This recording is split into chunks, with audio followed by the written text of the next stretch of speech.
Hey everybody, how are you doing? Sorry that I'm both standing and sitting at the same time. Forgive me for that. Welcome to the Virginia Festival of the Book. I'm Natalie Green and I'm the Director of Programs at the National Book Foundation, and we're so thrilled to be partnering on this program. So many thanks are due to the entire Virginia Festival of the Book team. You know them and love them. Kalela Williams, Erin Donovan, Dana Ainsworth, Sarah's in the room, and there's just so many countless staff and volunteers that make this possible, so thank you to them. And a huge thank you too to the Jefferson School African American Heritage Center for hosting us and selling books today. Thank you. For those that haven't already purchased their copies and are here with us in the room today rather than on the live stream, book sales are right around this corner, and then we'll be signing after the program right behind those doors there. These books are so beautiful, so I would recommend buying as many copies as you can fit in your bag. The National Book Foundation presents the National Book Awards each fall and works to reach readers all across the country through our year-round education and public programs. We love book festivals, and we also love community colleges, libraries, cultural centers, you name it, all in the name of books. From the Mississippi Delta to the Plains. If you're interested in learning more about what we're up to and supporting our work, please visit our website at nationalbook.org. And I also have an email newsletter sign up that you might have gotten foisted on you as you were walking into the room. Again, thanks to the Virginia Festival of the Book volunteers and staff. You can put your email on that or sign up online. Today we're honored to gather for a cross-genre conversation with our 2022 National Book Award Poetry winner, John Keene, and finalists and co-authors Toluse Olorunnipa and Robert Samuels in conversation with the one and only Glory Edom, founder of Well-Read Black Girl.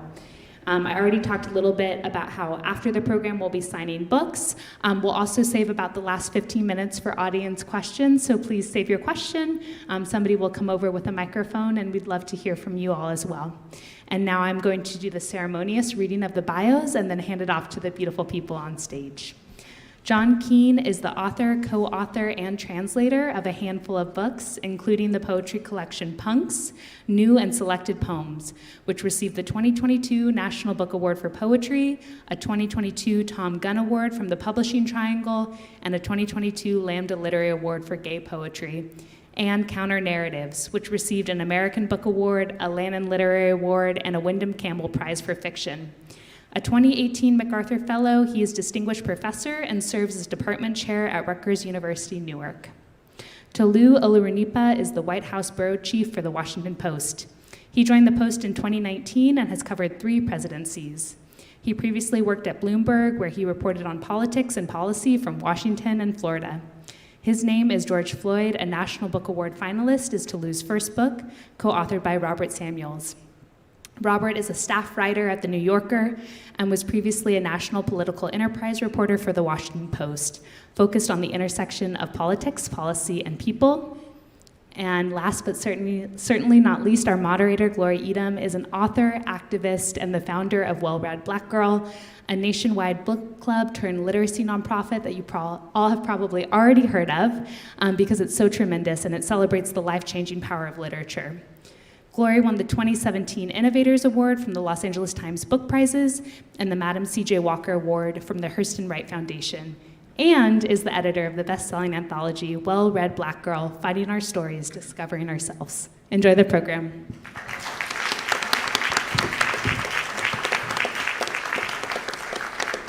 Thank you all for being here. I'm so excited to talk to you 3 about your tremendous books. The word that comes to mind is rigor. There was such a deep rigor and love in this work, and I really would like us to set the foundation and talk about how they all started, the origin story. With His Name Is George Floyd, there is so much to the name George Floyd. How did you start off this collection, and why? And with you, John, Punks, New and Selected Poems, such tremendous work. How did you begin this work and why? So we'll begin with Robert and Toluse and go down. Would you like to kick us off, Robert? Toluse's going to go first today. Oh, okay. We switch off. Okay. Well, first of all, it's really great to be here, and I'm really honored by your presence and that 3 years almost after George Floyd died, people are still interested in hearing about his life, hearing about the movement that was sparked by his death. That was what led us to write this book. We started off, Robert and I were both at the Washington Post on May 25th, 2020, when George Floyd was killed. And as the news started to spread, as it started to circulate on cable news channels, both of us were doing the things that we normally do in an election year. We were both covering the country's politics, covering some of the differences that were being exposed by the political battle. I was covering the White House. Robert was doing really deep feature stories about the divisions that were very evident in our country. And when George Floyd was killed, a lot of those divisions were laid bare in a completely new way. But I would say that both of us, and we've talked a little bit about this, were reluctant to jump in on the media circus of George Floyd's death and the protest and everything that was associated with it, because we had kind of been through some of this before. We had covered Ferguson and Baltimore and these various instances where a black man is killed by police and there's a little bit of a conflagration, and then, after some time the cameras go away and then nothing happens.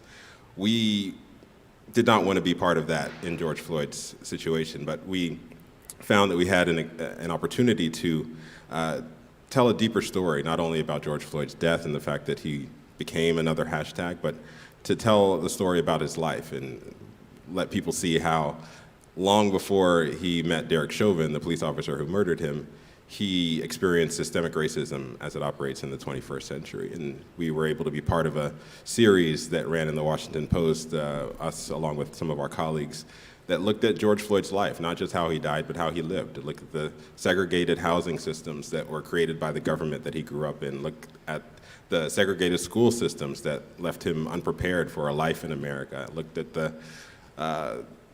highly unequal healthcare system that made him feel as if he didn't have any choice to get care for the health issues that he had. And so we were able to go pretty deep with this series, but even after we finished the series, we realized there was much more to the story. And so we decided to take several months to do more research. And in doing that research, we realized that George Floyd's story is the story of America. It's an American story. It's also a story that exposes some of the inequalities that are in existence in this country, in addition to a lot of the ways that systemic racism operates in the 21st century. It's not as evident and blatant as it was 50 years ago, but that doesn't mean it doesn't have that same kind of impact. And so we wanted to be able to show that through George Floyd's life, not only through the 9 minutes and 29 seconds where he was killed on camera, but the 46 years that came before where he sort of was slowly dying in the American system.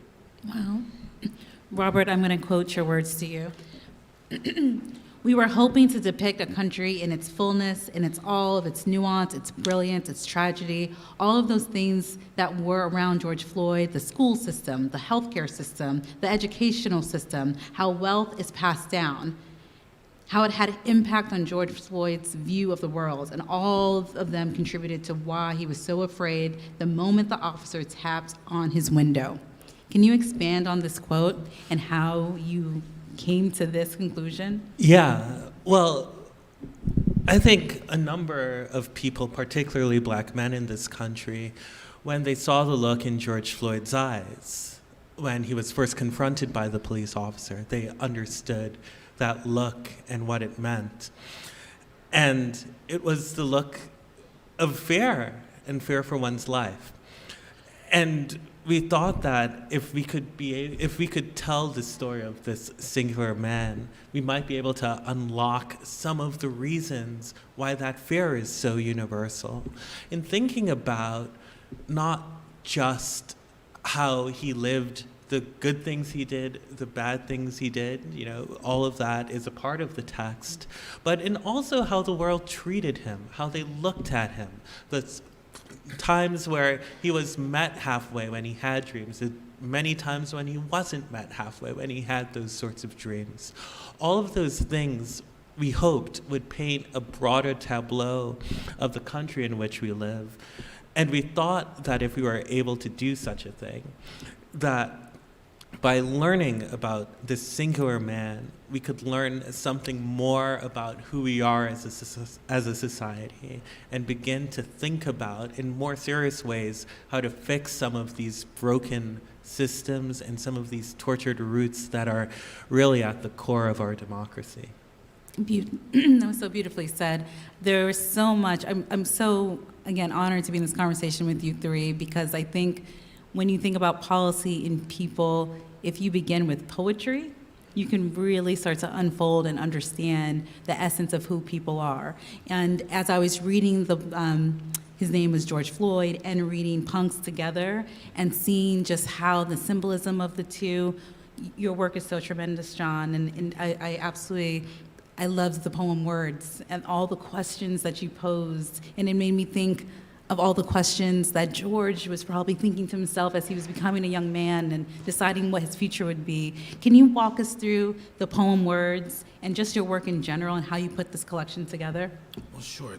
First of all, let me just say it's an incredible honor to be here on this panel with all of you, and to be, can you hear me? I'm sorry. Sometimes I get too close to the microphone, so I'm trying to do that. But it's an incredible honor to be here on this panel with all of you, and I want to thank everyone who came out today. I also want to say that when I lived in Charlottesville for 2 years, from 93 to 95, and there were a group of people who were talking about putting together a book festival, and they asked me, do you want to be part of this? So I said, sure. I knew I was leaving, but I also wanted to, contribute something back. And so that first inaugural Virginia Festival of the Book was 1995. So it's an incredible honor to be back here. Around the time that I was in Charlottesville, I was writing some of the first poems, the oldest poems that appear in this book. I mean, some of them date back to the late 80s, all the way up to just even like, the year before, the year of the publication of this book. And I think of it as a collection of ghost books. It took me about 20 years to get this book, or versions of this book, finally in print. And I was a little nervous because I thought, when you look at old work, you sometimes want to just set it aside. Yeah. But as I was reading through it with my editors at the Song Cave, one of the things that we realized was that it really does narrate a trajectory, a personal trajectory, but also a societal trajectory. Mm-hmm. And one of the things I'm proudest of is that one question, there are a series of poems here that speak to various historical figures, right? Mm-hmm. And I said, should those go in, should those not? Because I felt like, younger poets aren't really writing what I guess we call them persona poems, or poems about historical figures. And then I felt like they deserved to be in there, because this book really is not just about me, but is about, as I said, a kind of this larger story. So the poem Words, I'll say, came directly out of an experience of attending a really extraordinary poetry reading in Chicago. I lived in Chicago for about 10 years, and it wasn't just extraordinary, it was actually quite radical. And here was the principle.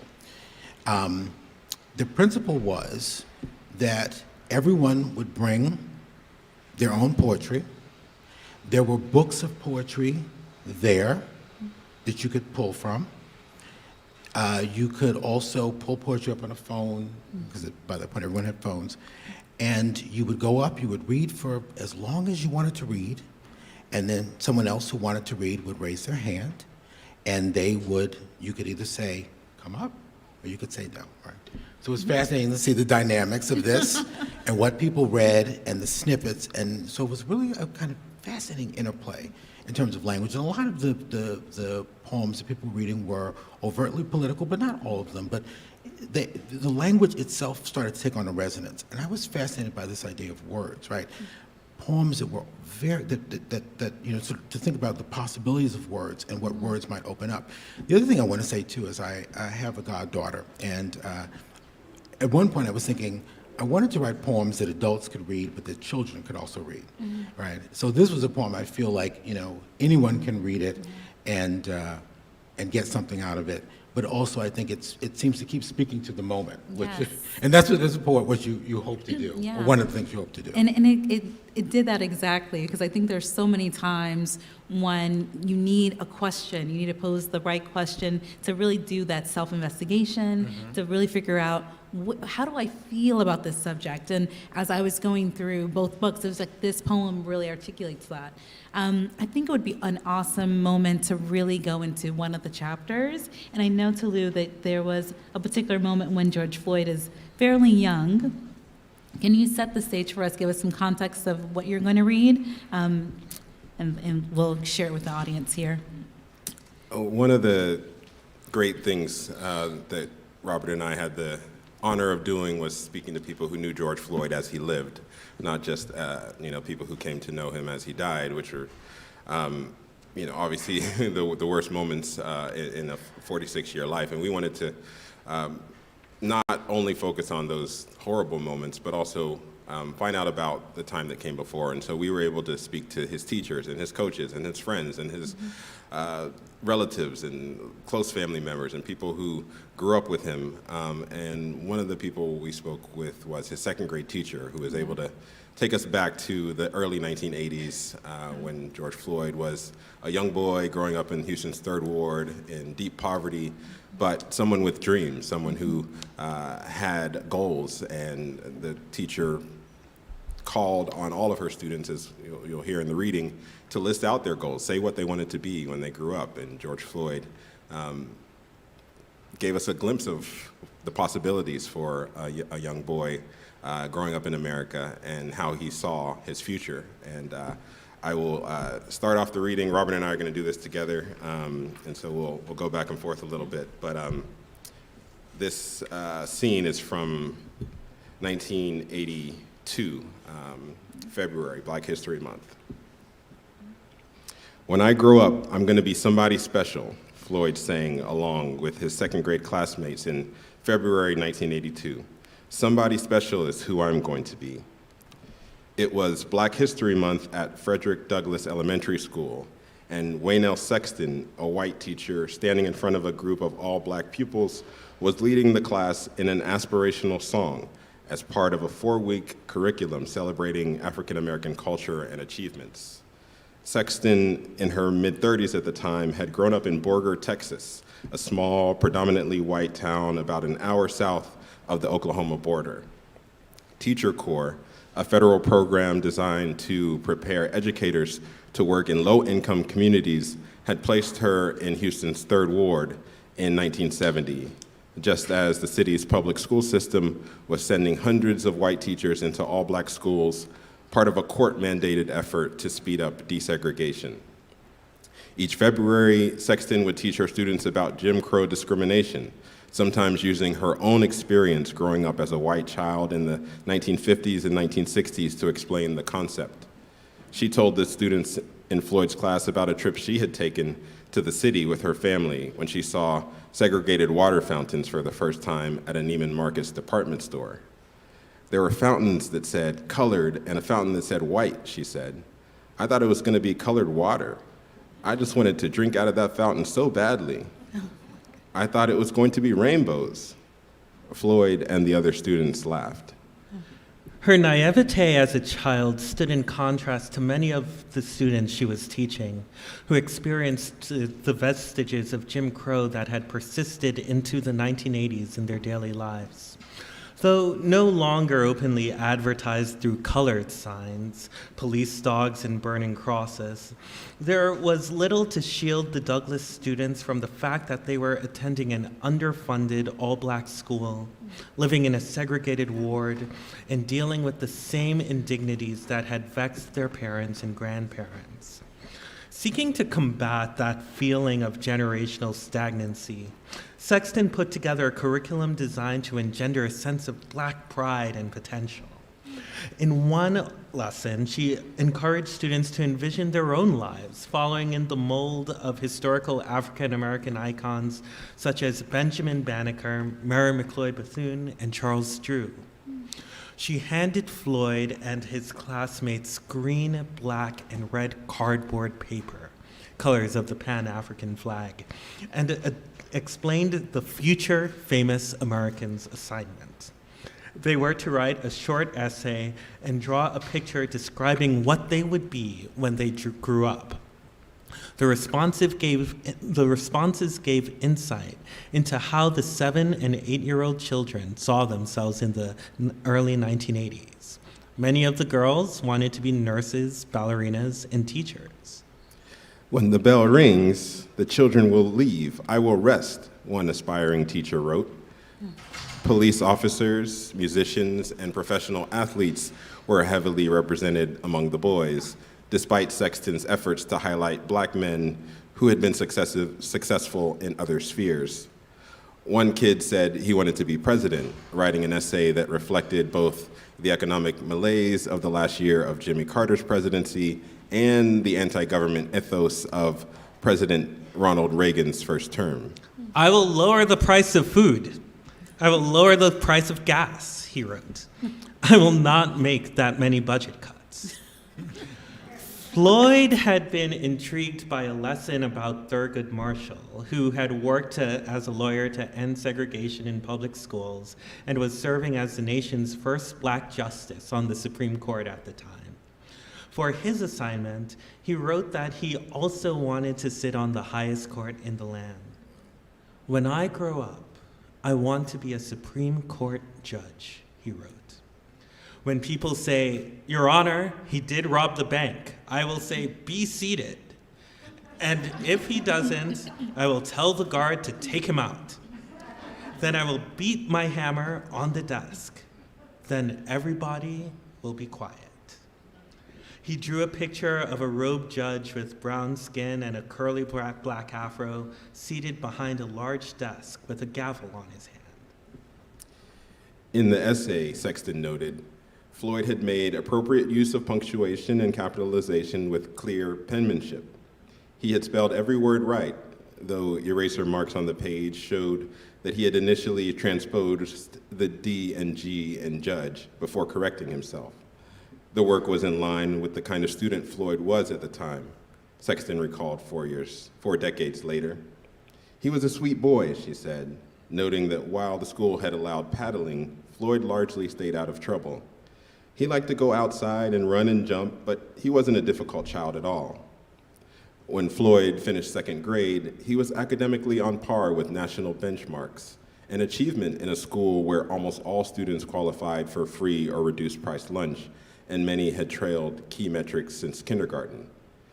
In a yellow page notebook, Sexton marked down the scores that Floyd and his 23 classmates had received on the Iowa Test of Basic Skills, a standardized exam that they took at the end of the year.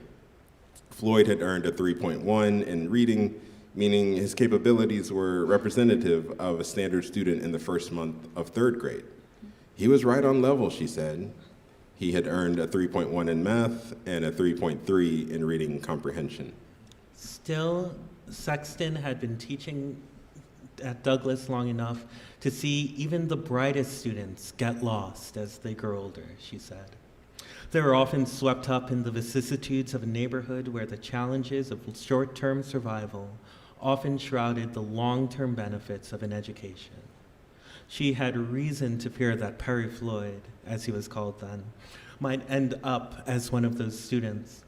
In the same notebook where she had underlined his middle name and marked down his test scores and grades, she had written down his address and a phone number for his mother.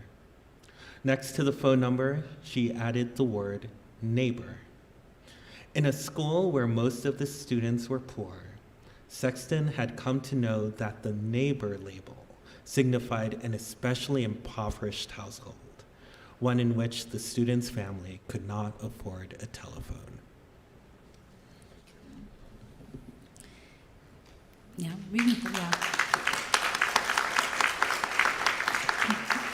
That part of the book for me was so moving, and even listening to it now, I feel very tender, because the promise and potential of a young boy wanting to be a Supreme Court justice, that is not lost on us.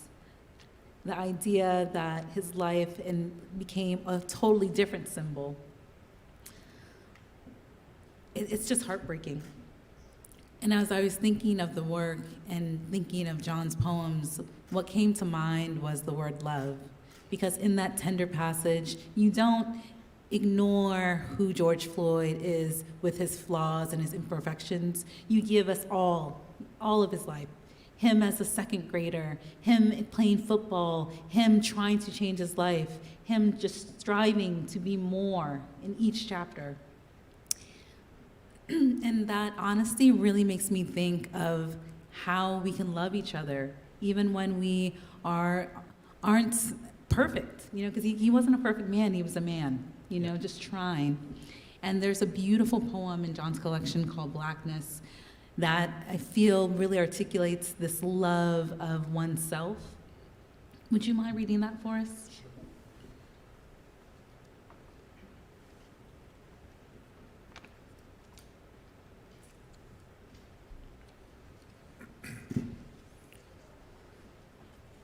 Blackness, after Miguel James.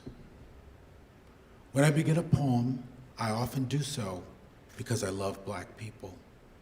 When I choose not to write a poem, I still love black people.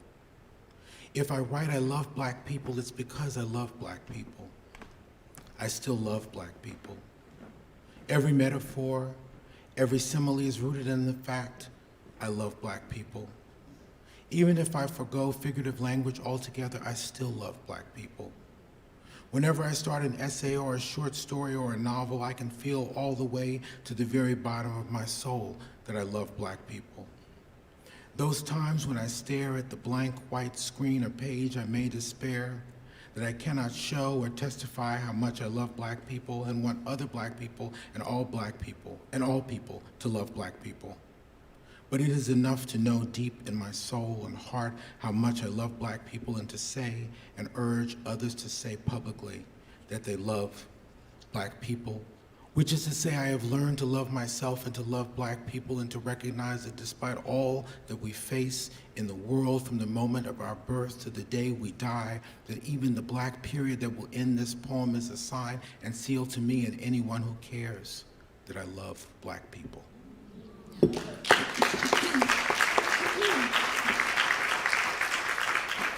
And I just don't think that Robert and Tolu could have completed this book without that love, that self-love, that honesty, that need to show a fuller story. And as journalists, you're supposed to be objective and clear and just have all the facts and all the lines, and you do that, but you do it with great love. Can you talk about the storytelling and putting this collection together? Because there was so much research. It's so dense in the best way. There's just so much there. How did you, curate and pull it together? And how did you get people to talk to you? Because people tell you really beautiful, loving stories. The fact that this teacher had decades of, essays and papers, the fact that she had that material for you to view, what was that like, just collecting all this information? Yeah, well, we interviewed more than 400 people over the course of about 6 months for the text. And if we're being honest, that might be a bit of an undercount. But what we told them was that we wanted them to join with us on a process.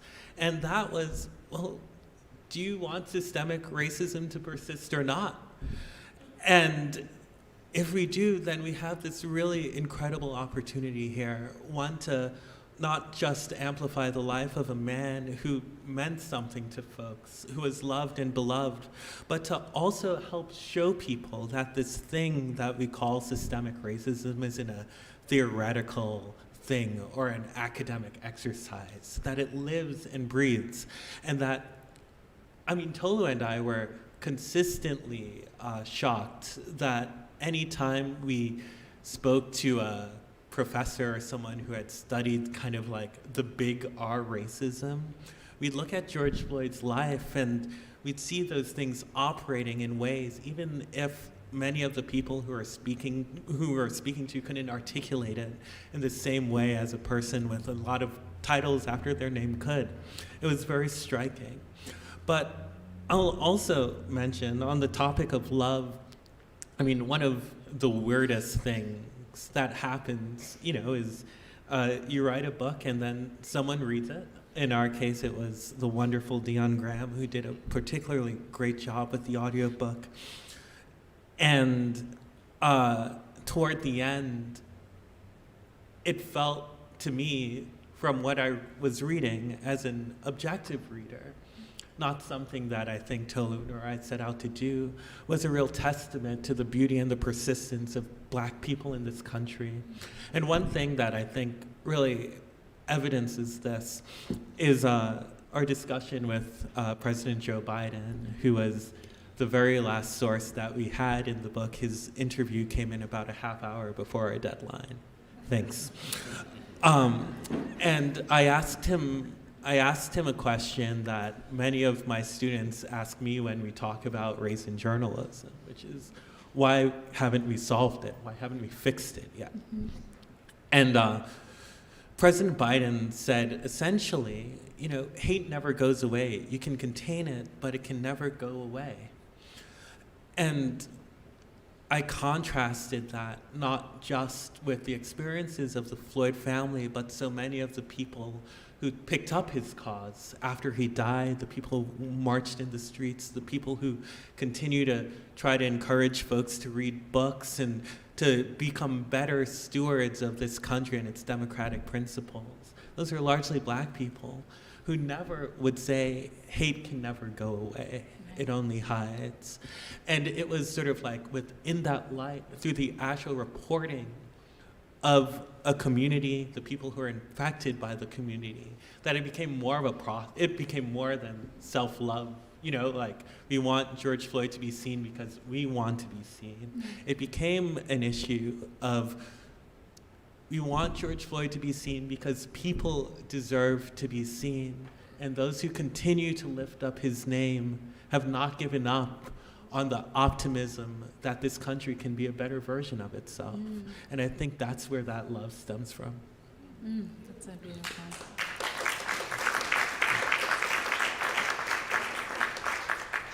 John, I just want to print out this poem and hang it on my wall. It's so wonderful. And the stanza that says, I have learned to love myself, to love Black people, and to recognize that despite all that we face in the world, from the moment of our birth to the day we die, that even the Black period that will end this poem is a sign and seal to me and anyone who cares that I love Black people. Can you talk about that sign and that seal that feels like this book is bounded by that? The way that it's structured, the way that you really, we talked about this backstage, it feels like a memoir in so many ways. It feels like deep memory work, an archive of your life, but also the universe around us. Like you're looking at so many different themes, and brother, it's a lot. Can you put it in layman's terms for us, like how you were able to structure this book? And as you said before, they're ghost books. But when someone reads a poem like Blackness, what are you hoping the reader takes away? Oh, that's a wonderful question, and wow, there's so many answers. So one of the things I will say is I appreciate poets and poetry because poetry is really the literary art that distills. Mm-hmm. You can do so much with so little. And the very first poem in the book basically is a poem that just pretty much says that, what poetry is. Basically, well, I'll read it. It's very brief. I have it highlighted too. Right. It says, poetry, other than cursing, poetry allows us to say the most with the fewest words, right? And I feel like, that it produces a kind of surplus when you compress and condense language, right? We need all the literary forms. We need, fiction. We need nonfiction. We need plays. We need people to dramatize things before us. We need, of course, allied forms like screenplays and, teleplays, et cetera. But with poetry, sometimes just a few words can say so much. And so one of the things that I hope people can take from this book is, that they not feel they have to read it from cover to cover, though that would be perfectly fine, but that they can dive in to any poem or any little section and get something out of it, because I feel like each of the poems within a given section and each of the sections kind of across the book speak to each other in interesting ways. And of course, often, that's how we read, I mean, that's the beautiful thing about, I often feel about poetry collections, if you're reading a novel, you want to start at the beginning, unless, of course, as we were talking about this before, novels are experimental novels where the author, like Hopscotch or something, where the author breaks it up and, you can kind of do it however you want. But usually, you start at the beginning, and same with a nonfiction book. With the book of poetry, right, you can do that, but also you can kind of find a poem that speaks to you, and you can allow yourself to enter that language and allow that language to just keep resonating for you, right? And then you set it down, and you kind of think about how your sense of the world is transformed, because that's what art does, right? It can defamiliarize the familiar. So that's I guess what I'm thinking about. And with that poem, I really wanted to, because I feel like, that all my work in various ways is a kind of hymn and love song to black people of all kinds. Here, of course, the people I focus on and experience I focus on are black queer people. Especially, I was thinking about this, I said this at the National Book Awards, I was particularly thinking about the incredible writers who were writing at the time I began writing in my 20s, who many of whom we lost to the AIDS pandemic, right? And these were voices cut short. But you think of there's so many voices from so many, or for so many reasons, particularly among, black creative people, black people with dreams like George Floyd, all of us, right? How those dreams get foreclosed, and that brings me back to Langston Hughes' famous poem, A Dream Deferred, right? A poem written, several generations ago, but it still resonates today. So I felt like this book might offer moments and places and spaces for people to kind of enter and engage and take something back, right? And kind of with taking whatever they take with them, maybe that will kind of start something blossoming in them. Oh, I love that. And I believe your work is doing that. It's planting these beautiful seeds of inquiry and self-investigation. And with your work, Tolu and Robert, I do want to pose the same question. What do you hope the reader will take away in terms of transformation, engagement, a reckoning? What do you feel should be the next step after someone closes your book and begins their own journey?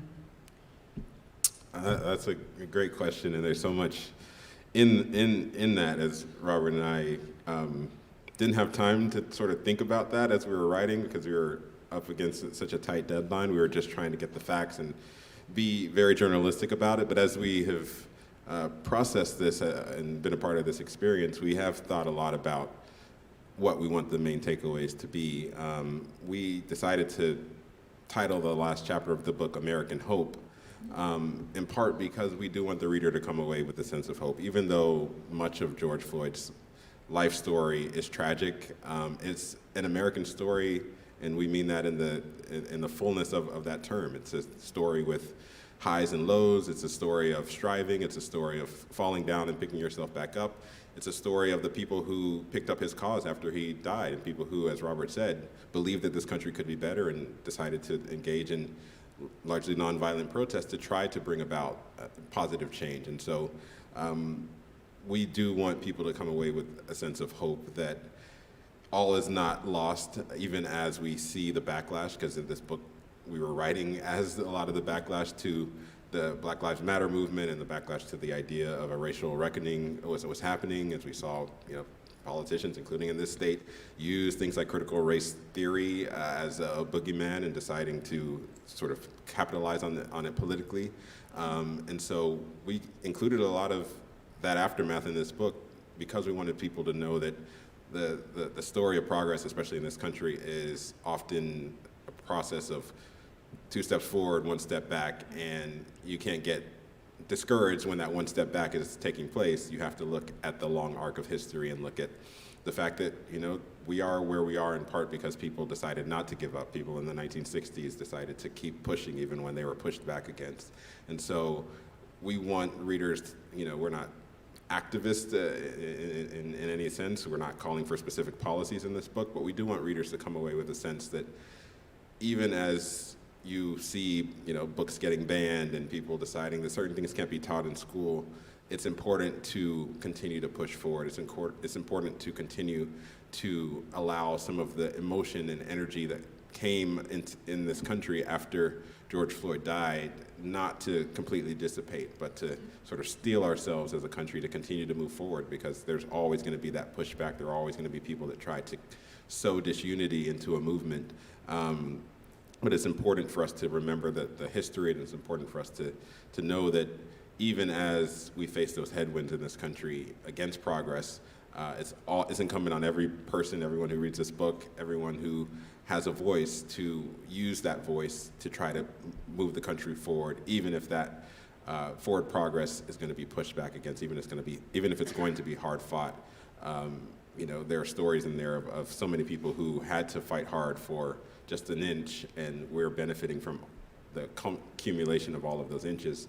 And so it's important for us to all realize that we all play a role in that as well.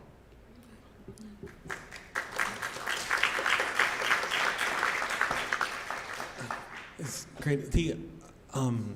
Toluse summed it up incredibly well. The only thing that I'd add is that George Perry Floyd Jr. woke up on May 25th, 2020, thinking he was going to flip some hamburgers on a grill and hang out with a friend and maybe have a rendezvous with an old flame. And if any one of us had encountered him on that day, before he ended up on that corner, there's a lot of things that folks would have thought about him, a lot of prejudices that might have emerged. And the life of the man who lived on May 24th is the life that revealed itself to be rich, to be ambitious, to be persistent, to be worthwhile, not his death. And I think one of the things that we hope readers take away from going through this book is really thinking about the ways we treat and the ways we interact with folks. Because they could be the next George Floyd, right? But they also are the existing George Floyd by being living, breathing people with histories and systemic structures that have shaped who they are. Beautiful. Because we are in Charlottesville, I do, and you had your time here, John, and thank you for sharing at the first festival that you attended. On the way up here, we were having a conversation about what is happening right now with the Confederate statues and what should be done with them, right? We're having that conversation, and what came to mind for me, especially as I think of your work, is symbolism. Mm-hmm. The symbols in your book, the symbols that we hold around us, that symbolize America, that symbolize freedom. For some, they might bring admiration. For others, they might bring terror, as you put it. The statues, what they symbolize. How would you tell us in this audience, in thinking about, because I don't want to make this about policy, but I want to keep it about the poetry. I'm trying to keep it with the poetry. But how do we encounter symbols and give them meaning, or even reframe the meaning, or reset them? Because I feel that you do that work in your poetry so beautifully. There are words that mean there's a lot of duality in it. But when it's in the real world, what does that look like? And my question's a little bit all over the place, but I think you're following me. Yes. Oh, it's a big question. So if I think about what poetry can do, as I was saying, poetry can reset the way that we think. I mean, one of the things that I always take away with, the lessons of the Black Arts Movement was, they felt that, poetry was something that people can carry in their heads. People can carry it in their hearts. You don't need a stage to perform it, right? You don't need to have some place where you can read a big book, right? You can carry poetry around. You can share it with people. right? As we know, of course, there's a long tradition of improvised poetry. But poetry can also allow us to kind of see ambiguity, right? And see other sides of things, right? That's part of the incredible power of poetry and of all literary art, right? And so I think about, I mean, for example, you mentioned the poem Words, right? That is a poem, I think, that really does ask, when you say one thing, do you mean another? Because of course, what is the term that sounds like something but actually is the opposite? And I think anything, poetry is one of those tools to help us to think critically and read critically and ask questions, right? And push back against propaganda and push back against the flood of disinformation and misinformation and the acceptance. I think we witness it day by day of violent rhetoric that becomes normalized, right? The denormalization of violent. I mean, all of these things, I think, but also connecting it not just kind of in the moment that we're living, but sort of thinking about Robert and Toluse's book, being able to go backwards and understand that this is part of a long history, which is one of the reasons we're seeing so much pushback against discussions, for example, of African American history, right? Or so with so many things, right? So I think that understanding how the ways that poetry can kind of both attune us to language and its power. Language is incredibly powerful, but also allow us to kind of think back and look back, historically, and understand that this is part of a long process. The language itself is always information. Information is key. Can I pull another poem from you? Because I love the section of the 10 things I do every day, and that. Because I feel like that kind of goes into our conversation too, of just like things can have parallels, and the thing with poetry, the more. At least with me, the more I repeat something, so the clarity comes, the more you say it over and over again, it feels like you can kind of distill the meaning of things, Would you mind reading 10 things for us? Sure. What page is it? It's on 69. 69, okay. So I think of this as a light poem. It's after the famous poet, Ted Berrigan. 10 things I do every day, after Ted Berrigan. Floss my throat, wash my feet, then glower, kiss Curtis at 7:30 to shake him, feed Kitty philosophical tenders, stroll the valley of dirt to Journal Square, keep the faith like a Benedictine under the Hudson, work like a yo-yo, nap like a bear, address endless emails to forgotten writers, jack the meter to stand tall, drink lust as if it were spring water, walk the muse when the coast is near, leave my friends in shadows, generous margins for error. I love that last 9. Don't we all deserve those generous margins for, we do. And I think that, what we're talking about, all these ideas, they're really heavy, they're really challenging, and it can sometimes leave you in a space of just, you feel paralyzed. What do I do next? But the reality is you have to have hope, you have to have generous margins for error, and you have to keep going. You have to keep telling the story, you have to keep doing the art, you have to keep writing the poems. And another takeaway from all of your work is you have to continue being curious. There's a curiosity of you two wanting to know who George Floyd was, his life. And that curiosity led other people to sit here and want to learn about his whole meaning. So I mean, it's so essential for us to have those difficult moments, but also that lightness, that brevity too. We will have a moment for questions. So if folks have questions in the audience, please get ready. I think we have just 2 or 3 more minutes. Actually, someone's coming around with the mic now. If anyone wants to come up with a question, we can take your question, sir. She'll bring the mic over.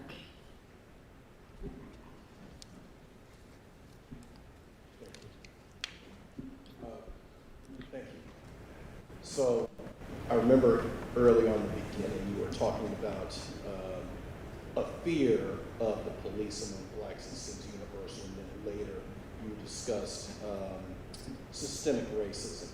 And one of the things that I've been thinking about is basically what you said earlier about fear of the police seeming universal among blacks.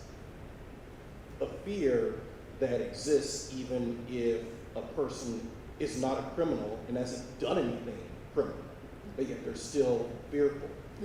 At the same time, there's this diabolical, and I mean that word, diabolical, satanic dichotomy. If you look at people who have clearly broken the law, like, and I'm throwing this out as an example, visible example, the Capitol insurrectionists, people who commit white-collar crimes. Oftentimes they're white, oftentimes they're male. They do not have that same fear, even when they've done something wrong, even when they've done something severely wrong. What do you make of that? Well, we spend a good chunk of time in the book going through policing in a lot of different ways, looking at both the criminal justice system in Texas, which was almost uniquely unforgiving, but comparable to many other criminal justice systems in their inability to deliver fair trials, and not only an inability to deliver fair trials when George Floyd was growing up during the era of mass incarceration, when there was an incredible police presence in his community, the inability for him to even find a lawyer to hear him, right? And then the reverberations of what happens after that. You know, what happens after everyone in your community says, take the deal even if you didn't do the crime, because if there's no hope for you in the system, and you come back into a world with the brand of convicted felon in a state where you cannot get a professional license to work if you have that brand, and you need, and 1 out of 3 jobs in that state require you to have a license to work. Those are reverberating consequences, right? And we also look at sort of the history of policing through Derek Chauvin's experience and what it meant to be a police officer within that system. Now, we spoke to a lot of people who did not want to say they knew Derek Chauvin, but a number of them did. They were very close to him. And they talked about him growing up within a system that not only taught him how to employ the technique that he used on George Floyd, not to the fatal extent, but they taught him how to do it, but also did not pay attention to people who repeatedly said, this particular police officer is aggressive, and he's incredibly aggressive against people who are bigger than him. And so, like, you saw the duality within those 2 stories, those 2 creations of the American system about who gets grace and who does not get grace, right? And so, like, a lot of the research that we do in the book sort of posits and wrestles with those sorts of things. You're welcome. And Derek Chauvin was a tax cheat, several $100,000. Right. I'll make it several years. Right, and you know, he pleaded guilty to those tax crimes earlier this month. I think it's important to note that those a lot of that was discovered when prosecutors were trying to build up a theory of the case about George Floyd, because there was this idea that George Floyd and Derek Chauvin might have known each other because they might have worked in the same nightclub. There's no evidence that says that's true, but what it did show was that George Floyd was paying taxes for his work, and Derek Chauvin was moonlighting.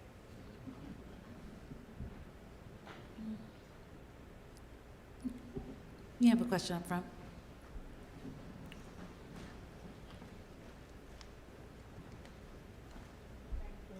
I wanted to ask you about, as being journalists and writing primarily for newspapers, how different was it writing a book? And did you find yourself thinking differently as you were writing it than you would have if you were writing a story? Because you did this partially, right? You did some of it before in the paper.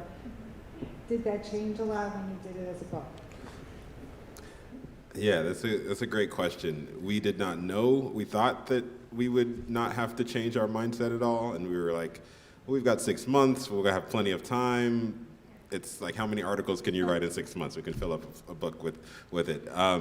But we found it much harder as we realized we had to not only sustain a single story, but also write a narrative nonfiction book that involved, a single subject in terms of this is a book about one person, but delved into a lot of different research areas, from going back into the archives of history and telling the story of George Floyd's family line back into the early 1800s, to delving deep into the history of inequity in the healthcare system in America. It was incredibly broad in terms of what we were trying to accomplish, but also realizing that you're sticking with a reader, you're making a contract with a reader from the time they open the book and that first page, and you were saying that this is going to be worth your time, whether it's a month you spend with this book, whether it's 6 months in order to read all the way through, that reader's going to devote a good chunk of their time. And so there's a certain level of respect and a certain level of craft that you add to writing a full-length book that maybe you don't have as much when you're writing an article that someone's going to skim through, or they're going to read through it in 10 minutes and they're going to be done with you. And so we had to have a lot more thought about how the reader's going to engage over the full length of the project, in addition to some of the specific things that we had to do just to make sure that we were fact-checking in a different way, to make sure that everything lined up, because there aren't going to be any corrections like you could have in the newspaper. This is for history. And so we were working at an incredibly fast pace just because of the amount of things that we needed to do, but we were doing it in a way in which we realized that we were having a contract with the reader, and so we needed to sustain the story, make it eminently readable, make it interesting, make the characters come to life in new ways, add some details that we might leave out of a news article, and really make it come to life in a way that makes you feel like you're in George Floyd's world. And so that required us to do 400 interviews and to recreate some scenes and to use dialogue in a way that we wouldn't do in an article, but to do it in such a way that would allow the reader to feel like you are in these scenes, you're in the room where George Floyd was, you're in the scenes where Derek Chauvin was. There's a chapter about Derek Chauvin, and so we wanted the reader to really feel like they were completely immersed in the worlds that we were writing about, and so we had to approach it a little bit differently than we do our articles. Yeah, I think one of the person who we wanted to interview most wasn't here to help us, which is one of the really hard parts that sort of required that sort of breadth in terms of interviewing. But I think a few things. One, just sort of me annoying the editor about my inability to place an Oxford comma anywhere, because that's not what you'd ever do in a newspaper. But also I think one of the things that helped was that, we're both trained to go through heavy, just thick denses of information really quickly. I write long pieces for the newspaper. The average newspaper time a person spends with a newspaper is 30 seconds. So, every sentence I've been trained to write is me begging the reader to get to the next sentence. And I think that actually helped move the process along in ways that make the book read shorter than it is.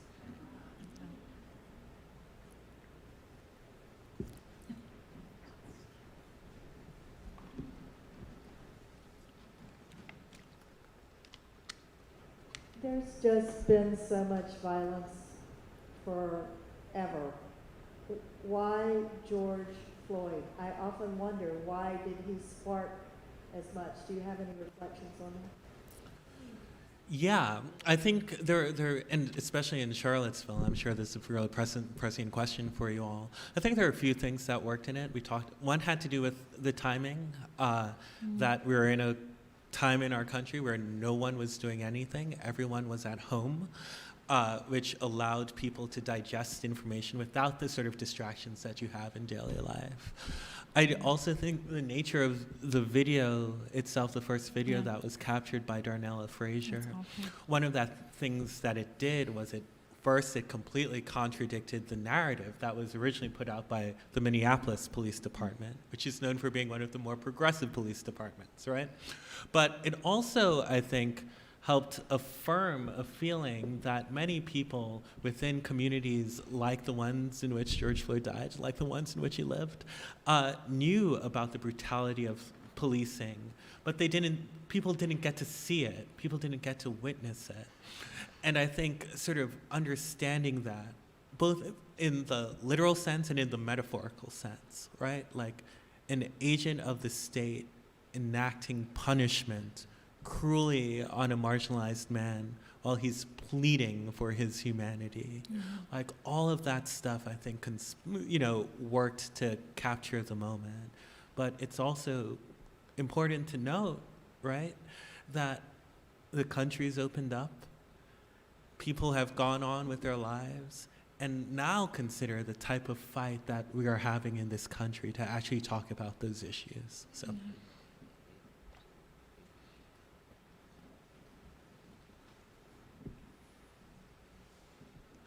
Thank you. My question is, how do we protect our children from being the next George Floyd? Protect ourselves from being the next George Floyd? That is a difficult question. It's the essential question of this book. It's the essential question of our time when it comes to race relations. I think it's important for us to educate ourselves. We all have a role to play. We all sometimes traffic in stereotypes. We all have our unconscious biases that we have to constantly be checking ourselves against. And so from all different backgrounds, I think it's important for us to sort of familiarize ourselves with the lives of people who are different from us, people like George Floyd, people who are often forgotten, people who are often overlooked. And we have to educate ourselves, we have to educate our children, in part because the forces and the messages that are being put out serve to make marginalization more entrenched in our society. There's not sort of an autopilot that would just say that because our country is becoming more diverse that everything will get better. It's not just going to happen like that. A lot of these systems, a lot of these injustices are deeply entrenched in our society, and it's going to take active work by everyone to try to root some of this out. And so one thing we can do to protect ourselves individually is to educate ourselves, to educate our family members and our children, and to familiarize ourselves with the experiences of other people. I think if Derek Chauvin had known more people, maybe like George Floyd, if he had policed in a way that was a little bit more empathetic before he met George Floyd, he wouldn't be sitting in a jail cell right now. He would have been able to make a different decision. And I think we all have a role to play in sort of figuring out how we can empathize with the experiences of other people. And hopefully that will lead us into a place where we're not in a situation of seeing the next George Floyd happen over and over and over again. Wow. I've been slowly flipping through the book because I wanted you to close out with a poem. But I can't pick one. There's so many wonderful ones. So would you just close us out with a few words? They can be your own words, or they could be something from the book. What if I read words? Yes, you read words. We just have a few minutes, right? Yeah, we're closing out. Okay. So. Let me see, where is that? Okay. So I won't read the whole poem, but just so you get a sense of it. Words. When you said people, did you mean punish? When you said friend, did you mean fraud? When you said thought, did you mean terror? When you said connection, did you mean con? When you said God, did you mean greed? When you said faith, did you mean fanatic? When you said hope, did you mean hype? When you said unity, did you mean enmity? When you said freedom, did you mean forfeit? When you said law, did you mean lie? When you said truth, did you mean treason? When you said feeling, did you mean fool? When you said together, did you mean token? When you said desire, did you mean desert? When you said sex, did you mean savagery? When you said need, did you mean not? When you said blood, did you mean bought? When you said heart, did you mean hard? When you said head, did you mean hide? When you said health, did you mean hurt? When you said love, did you mean loss? When you said faith, did you mean fight? When you said destiny, did you mean decimate? When you said honor, did you mean hunger? When you said bread, did you mean broke? When you said feast, did you mean fast? And I'll stop there. Thank you. Thank you, Robert. Thank you, Tolu. Thank you, John. This has been extraordinary. Thank you all for joining us.